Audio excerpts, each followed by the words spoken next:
My name is Sophia Grant. I'm 32 years old, living in the heart of Seattle, where the rain never quite washes away the grit of the city's streets. I own a boutique photography studio called Evergreen Lens, specializing in intimate portraits, corporate headshots, and high-end event coverage. It's the kind of work that captures people's raw truths, the smiles they fake, the glances they hide. Family used to be my anchor, or so I thought. But at the Grant Holiday Gala last December, when I raised my glass and said, "Can't wait for the family reunion tomorrow," the room went dead quiet. My cousin Brittany smirked and whispered, "Oh, sweetie, you didn't hear? Plans changed." That giggle of hers sliced through me like a dull blade. And in that frozen moment, something inside me snapped, not with a roar, but with a quiet, seething resolve. I'd been swallowing their poison for years, but no more. This was the spark that would burn it all down. Let me take you back, though, to where the fractures started forming. Long before that night, the Grant family has always been a facade of perfection, the kind you see in glossy lifestyle magazines, wealthy, connected, always projecting unity at charity balls and summer barbecues. From the outside, we're the epitome of the American dream, successful professionals, vacation homes in the Hamptons, kids at Ivy League schools. But peel back the layers, and it's a nest of vipers, coiled around money and status. I grew up as the outlier, the one who didn't quite fit the mold. My mom, Elena Grant, raised me solo after my dad bolted when I was 4, chasing some pipe dream in Vegas that left us scraping by. She juggled waitressing gigs and freelance bookkeeping, keeping us in a cramped apartment in Tacoma while the rest of the Grants lounged in their waterfront mansions on Mercer Island. Family gatherings were like walking into a minefield blindfolded. Aunt Victoria, Brittany's mom and the unchallenged queen bee since Grandpa Grant died, had a knack for compliments that landed like slaps. "Sophia, that outfit is so eclectic. Not everyone can rock thrift store chic." Or, "How's your little photo side gig holding up? It's adorable how you're keeping busy until you land something stable." That side gig was Evergreen Lens, which I bootstrapped from nothing after earning my degree in fine arts and business. I started with a beat-up camera at weekend markets, snapping portraits for pocket change. 8 years later, I had a sleek studio in Pioneer Square, a team of 4 assistants, and contracts with tech firms for their executive shoots. But to Victoria, it'd forever be my quirky hobby, not a real empire. Brittany, on the other hand, had flunked out of her marketing program to chase TikTok fame. She snagged Derek, a venture capitalist from old Seattle money, and built her brand around empowered living, all pastel athleisure, green smoothies, and sponsored posts about manifesting abundance. Her reality? Posing in borrowed luxury while racking up debt on designer bags. Mom always preached tolerance. Blood runs thick. Sophia, we endure for the ties that bind. So I bit my tongue at the jabs. I brought my signature tiramisu to Easter brunches, even when Victoria forgot to serve it. I shot free family portraits for birthdays and anniversaries, only to hear Brittany tell guests, "Soph did the pics as a favor. She's practicing on us, bless her heart." When Mom got hit with stage 4 lung cancer in 2019, I waited for the family to circle the wagons. They didn't. Brittany posted a vague, sending vibes story on social media. Uncle Howard and Aunt Victoria swung by the hospital once, droning on about their Alaskan cruise. My cousin Mia, Brittany's younger sister and the only Grant I could tolerate, mailed wellness teas from her job in Portland and FaceTimed me through the nights. Mom faded fast. Gone in 6 months. At the funeral, Victoria showed up in a couture black ensemble that screamed excess, schmoozing with Mom's old coworkers like it was a networking mixer. Brittany snapped mirror selfies in the restroom, captioning them, "Embracing the cycle of life, grateful family first." Uncle Howard pulled me aside afterward, eyeing Mom's tiny condo like it was prime real estate. "Thought about selling yet? Market's hot." What they never knew was Mom's quiet savvy. Working as a bookkeeper at Caldwell Law Firm, she'd connected with Alex Rivera, a sharp estate lawyer who guided her investments. She set up a trust, a bulletproof will, and left me everything: the condo, her nest egg, and, shockingly, her stake in the Grant family holdings. It wasn't some grand estate, but a portfolio of assets Grandpa had amassed: a lakeside cabin in Idaho, a commercial space in downtown Seattle, and a 40% share in the Cascade Pavilion, a upscale event space overlooking Puget Sound. The rest was split between Uncle Howard, Aunt Victoria, and some shadowy investor they never mentioned. "Don't breathe a word. Soft," Mom whispered near the end. "They'd bleed you dry. Howard's firm is tanking, and Victoria lives beyond her means. Use it wisely when you're ready." I kept her secret, showing up to events like the dutiful niece, absorbing their condescension, playing the role of the overlooked Grant. Grief numbed me for a while, turning me into a ghost at those gatherings. Then came the pandemic in 2020. Uncle Howard hit me up for a bridge loan, $15,000, to float his consulting business through lockdowns. "Just till summer, kiddo. Government aid's coming. Family duty called." So I dipped into my studio's expansion fund. Summer passed. Then fall. Excuses piled up, delays, red tape. By Christmas, instead of repayment, I got a $75 Amazon card and a book on bootstrap success for aspiring moguls. Overheard Victoria on her phone that night. "Howard's killing it now. The payouts finally hit. We're eyeing Maui next month." I filed it away. Another scar in my growing collection. In spring 2022, Cousin Liam's wedding rolled around. I gifted them full event photography, hours of shooting, editing, albums worth thousands. At the reception, Brittany cornered the DJ, boasting, "I directed the whole shoot." Soph just clicked the button. She moonlights for me when she needs exposure. Silence from me. But the tally grew. June brought the big Grant getaway to Hawaii. I chipped in $2,500 for group activities. Days before takeoff, the updated roster arrived, my name scrubbed. "Victoria's excuse? We assumed your studio tied you down. Brittany said you bowed out." A lie. But tickets were non-refundable. More marks on the ledger. The slight snowballed. Brittany's snarky DMs. "Skip the business cards at brunch." LOL, it's not a flea market. Victoria's veiled LinkedIn post after I skipped a dinner for a major client shoot. "Real professionals balance work and family. Some just use busy as a crutch." Meanwhile, Evergreen Lens boomed.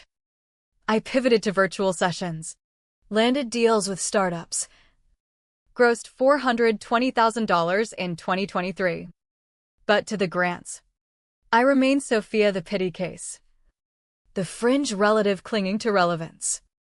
The annual Grant holiday soiree at the Lakeside Manor was Victoria's masterpiece, a glittering affair with views of the Sound, where she paraded the family's gloss to Seattle's elite. "Dressed to impress." "Sophia," she'd text. "Mingle upward. It's good for your little venture." December 21st, 2023. I showed in a sleek emerald gown, hair in an updo, feeling armored. Victoria air-kissed me. "You almost passed for one of us tonight." Almost. The night dragged, chit-chat with peripherals who forgot my name. Brittany reigning from the lounge with Derek snapping content. Howard bragging about his banner year. Dessert arrived, decadent raspberry tarts on silver platters. Victoria tapped her flute before we toast. A reminder, tomorrow's Grant reunion at the Cascade Pavilion. Noon sharp. Intimate and unforgettable. My Cascade Pavilion. Though they were clueless about my share. I'd signed off on their booking through my studio's event arm. The reunion was tradition. Post-soiree bonding. But this year, no invite had landed in my inbox. Still, I beamed, can't wait for the reunion tomorrow. Silence crashed down. Brittany's giggle pierced it. Oh, sweetie. You didn't hear? Plans changed. Victoria fidgeted. We're keeping it core this year, close-knit. Brittany's eyes sparkled wickedly. Guest list went out ages ago. Maybe check junk mail. Laughter rippled. My cheeks burned. The tart turning bitter. Must have missed it, I murmured. Voice level as my world tilted. Oof. Cringe, Brittany mock whispered. I rose, clutched my purse, and exited mid-dessert. No pursuits. No calls. In the valet line. The chill air bit. But clarity bloomed. I'd inked that venue contract under evergreen lens. They were on my turf. In my car. Fists clenched on the wheel. I dialed Alex Rivera. Sophia? It's late, everything all right. I need leverage. Alex. By morning. Sleepless. I brewed coffee. Sifted through Mom's files, deeds, stakes, ledgers. I chronicled every betrayal, 5 pages of quiet rage. By sunrise, a blueprint emerged. At 7 a.m., I rang Mia in Portland. Early bird, she yawned.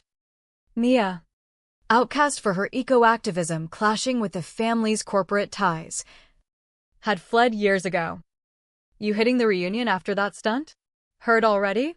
Brittany's story, real family vibes only. I inhaled, spill their plans.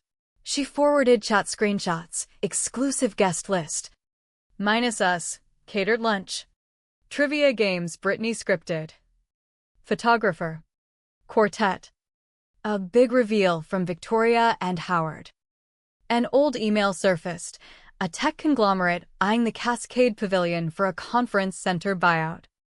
I pinged Alex, viable. On it. By 9 a.m. Dressed sharp in a tailored suit. I pulled into the pavilion's owner spot, first time ever. Manager Carla blinked, MS. Grant? The setup's underway. Cancel it, I said. Handing Alex's letter. Breach of terms, false representation. Her jaw dropped, but your family's event. Not mine. Bar entry. Distribute these. A stack of envelopes. She nodded. Pale. Alex called. Buyers up to 20%.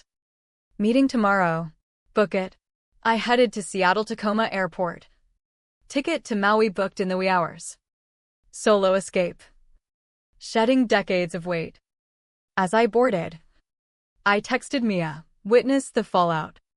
Talk soon. Phone off. I soared over the Pacific. Back in Seattle. The Grants converged, sedans queuing at the pavilion's wrought iron gates. Brittany in florals preening for selfies. Victoria commanding. Howard pontificating. Instead, locked chains. Alex's partner Lena in a power suit. Handing envelopes, per contract 6724 via Evergreen Lens. Reservation voided for fraud. Slander. And identity misuse. Inside, termination notice. Plus my airport selfie. Boarding pass visible. Caption, choosing freedom. Maui was bliss, ocean dips. Sunset hikes. Fresh poke. Zero contact. Day 8. Phone on, 89 calls. 157 texts. 51 voicemails, mostly Victoria and Howard. Brittany's hysterics. Relatives crawling out. Deleted en masse. Mia's message, you legend. Call. From Milanai, you nuked their world, she laughed. Brittany live-streamed the meltdown, raging about her unhinged cousin.